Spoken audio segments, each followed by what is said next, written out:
Bismillah. Innal hamdalillah hamdan katsiran thayyiban mubarakan fih wa asyhadu an la ilaha illallah wahdahu la syarikalah wa asyhadu anna Muhammadan abduhu wa rasuluh amma ba'd. Alhamdulillah fi hadzal yaumus tsulatsa, hari ke-26 dari bulan Desember 2023. Kita lanjutkan kajian di Fakultas Ilmil Hadis dalam pembahasan kitab Ad-Dawabit Al-Jarh wa Ta'dil, rumusan-rumusan dan ketentuan-ketentuan dari ilmu Al-Jarh wa Ta'dil.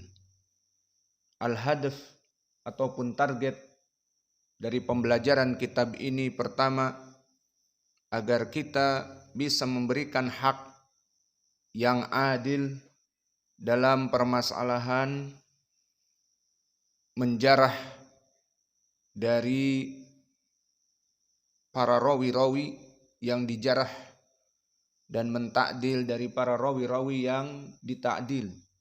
Dan itu kita praktekkan kepada aplikasi kita mentahqiq hadis. Kita memeriksa hadis. Hadis ini sahih, hadis ini dhaif, dilihat rawi-rawinya. Itu aplikasi dari segi ilmu rawi orang-orang yang terdahulu. Dan begitu pun di zaman now. Maka di zaman now pun, di mana para dai-dai yang kita tahu tadinya dia ahli sunnah, bahkan dia murid dari Asadus Sunnah, kemudian setelah datang ke Indonesia tidak sabar dalam berdakwah, maka bergabung dengan kelompok-kelompok Ihya Uturos, bergabung dengan kelompok Roja, bergabung dengan kelompok Al-Irsyad, atau bergabung dengan kelompok-kelompok Ikhwanil Muslimin, Jama'atut Tabligh. Maka akhirnya mereka menjadi dai-dai yang terjauh dari sunnah. Maka bagaimana mensikapi mereka? Apalagi yang mereka pun mendatangkan para masyayikh ahli sunnah. Sehingga dia masyhur di kalangan sebagian masyayikh ahli sunnah adalah ahli sunnah. Dan sebagian dai-dai ahli sunnah datang ke Indonesia memberikan dakwah dan daurah di tempat-tempat mereka. Sehingga ini menjadi polemik dalam permasalahan dakwah. Dan di sini jawabannya dengan mempelajari ilmu jarh wa ta'dil, kita mempunyai ketentuan-ketentuan dan rumusan-rumusan. Si fulan dijarah oleh para ulama. Si fulan sekaligus dipuji oleh para ulama. Maka bagaimana sikap kita? Maka di sini juga nanti akan masuk kepada pembahasan seperti itu. Maka target yang kita pelajari dari ilmu ini, terutama yang paling penting adalah kita bersikap insaf, kita bersikap adil dalam permasalahan jarh wa ta'dil, menyebabkan seseorang kita jarah keluar dari manhaj salaf dan menetapkan seseorang masih di dalam manhaj salaf dan bahkan memuji dan mendukung dakwah si fulan yang berada di manhaj salaf. Maka dengan mempelajari ilmu-ilmu seperti ini diharapkan menjadi insaf dalam permasalahan jarh wa ta'dil. Tidak menjarah dan mentakdil mengikuti gembongnya. Sehingga gembong tersebut mengatakan, awas, kamu harus mengikuti saya.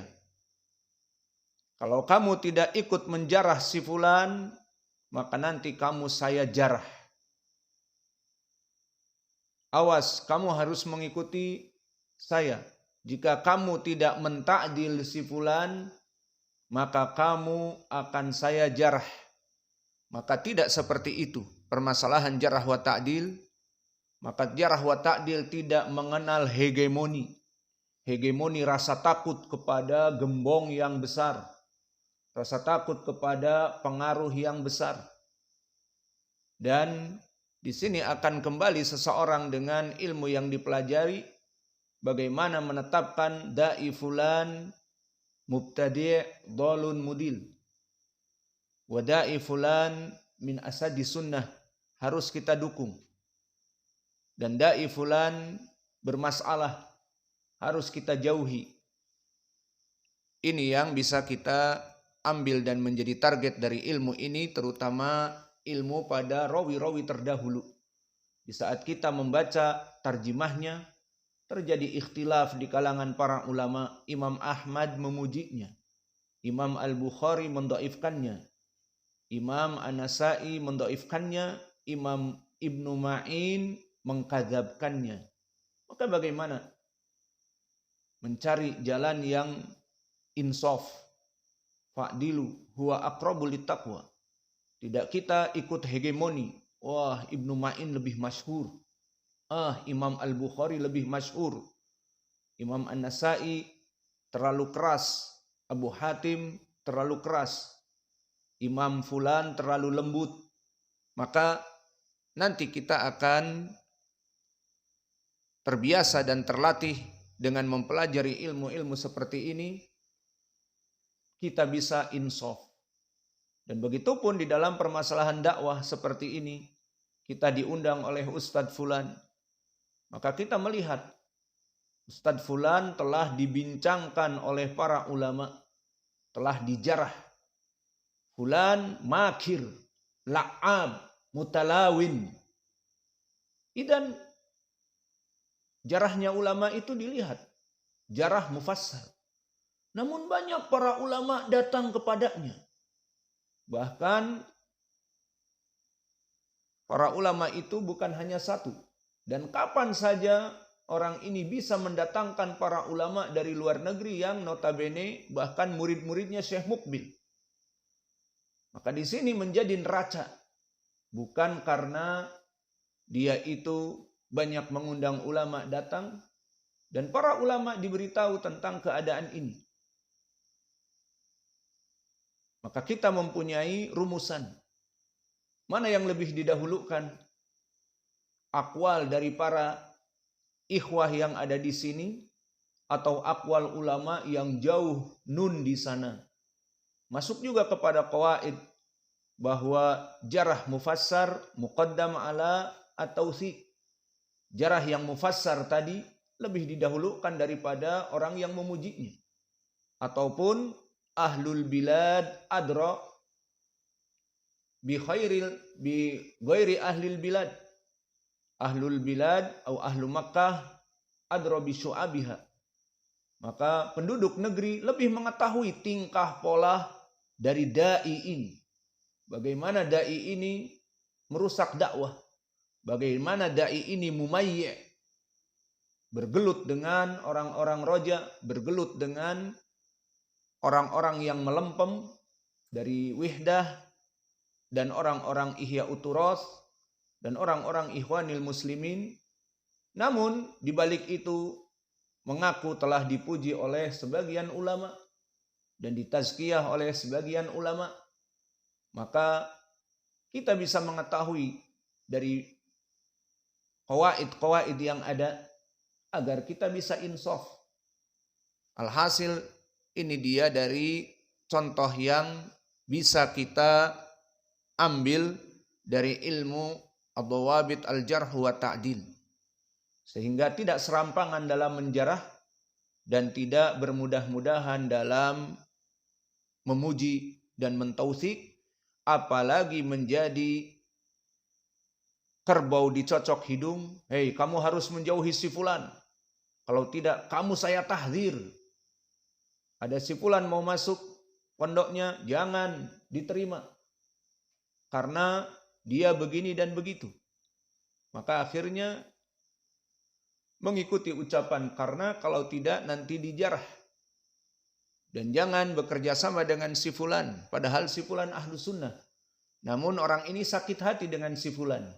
Kamu jangan bergabung dengan dia. Emang salahnya apa? Pokoknya aku benci dia. Kalau kamu bergabung dengan dia, aku akan marah kepada kamu. Maka al-jarh wa ta'dil tidak berdasarkan hawa nafsu, tetapi jarh wa ta'dil dari ilmu dan dari insaf dan dari keadilan yang diperintah oleh Allah. I'dilu huwa aqrabu littaqwa. Maka sekarang kita masuk kepada permasalahan yang berikutnya. Ma yu'rafu bihi dhabtu rawi. Bagaimana cara mengetahui seorang rawi itu mempunyai hafalan?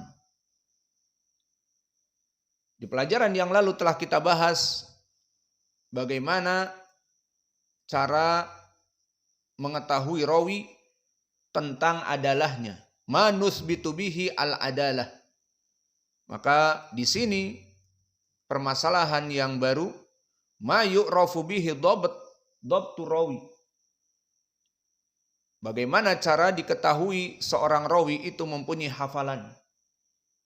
Maka hafalan ini barakallahu fikum atau dhabt hafalan terbagi menjadi dua.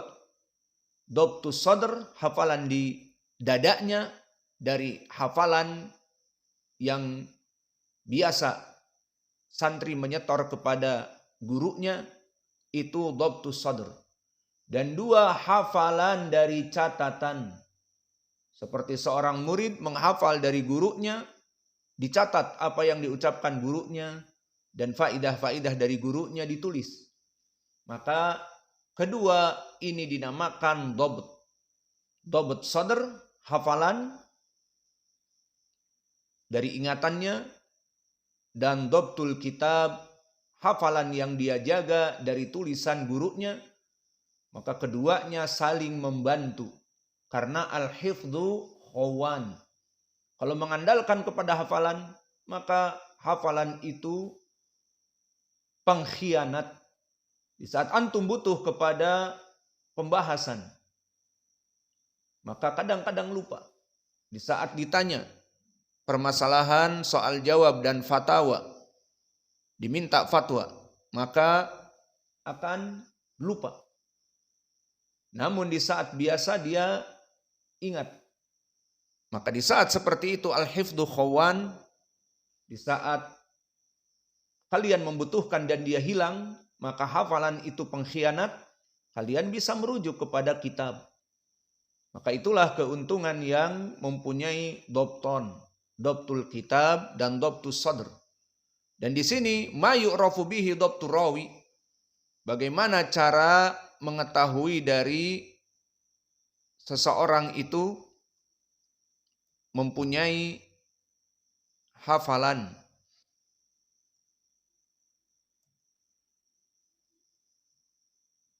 Maka disebutkan oleh penulis, silahkan dirujuk di halaman 34. Ma yu'rafu bihi dhabtu rawi. Bagaimana cara diketahui hafalan dari seorang rawi? Maka yang pertama, muqaranatu riwayatihi bi riwayati thiqat al-ma'rufin bil dhabt wal itqan. Maka yang pertama, dia digandengkan dengan hafalan rawi-rawi yang thiqah, yang ma'ruf. Hafalannya dia dengan hafalan para ulama as-thiqat, terutama dari murid-muridnya yang sama. Contohnya, dia murid Imam Syu'bah, dia murid Imam Az-Zuhri, dia murid Imam Sufyan Ats-Tsauri. Maka murid imam-imam seperti ini banyak sekali. Ada ratusan. Kemudian untuk mengetahui si fulan hafalannya kuat, si fulan hafalannya rusak, si fulan hafalannya pas-pasan, maka dijadikan muqaranah riwayatnya dengan rawi-rawi yang thiqah. Maka dari murid-muridnya Imam Az-Zuhri, dari murid-muridnya Imam Syu'bah, dari murid-muridnya Imam Malik, dari murid-muridnya Imam Ahmad, yang sama dengan dia belajar, ada yang imam, ada yang di atas derajat thiqat. Hafalannya sangat kuat, bahkan disebutkan min asbatin nas dari Imam Az-Zuhri. Orang ini min asbatin nas dari Imam Malik. Orang ini min asbatin nas dari Imam Syu'bah. Maka hafalan dia dikorinkan dengan murid-murid Syu'bah, murid-murid Az-Zuhri yang lainnya, sesuai zamannya dia.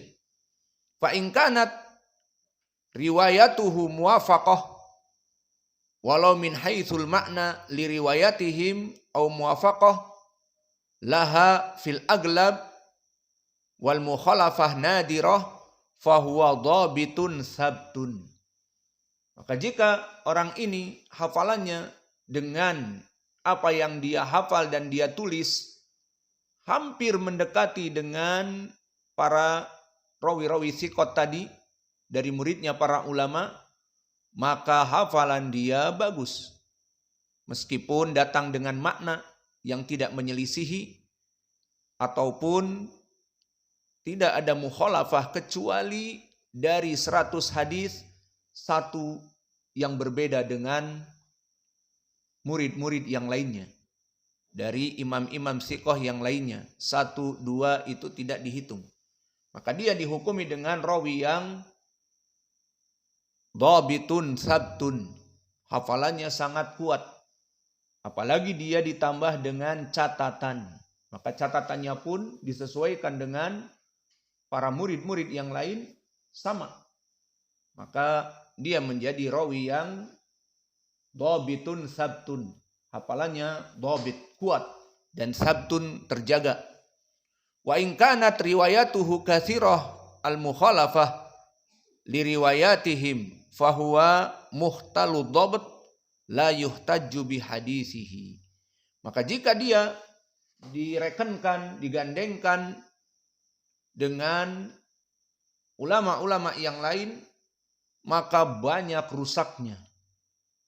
Dari 100 hadis yang dia tulis dari gurunya, misalnya dari Imam Az-Zuhri, maka dia menyelisihi hadis-hadis Az-Zuhri dengan murid-murid Az-Zuhri yang lain. Bahkan dalam keadaan 100 hadis yang dia tulis, maka 50-60 hadis yang salah. Maka dalam perkara seperti ini, dia dalam keadaan sayyi'ul hifdz, hafalannya rusak, laisa bil qawi, la yuhtaju bihi, tidak dibutuhkan oleh para ulama hafalan-hafalan seperti ini.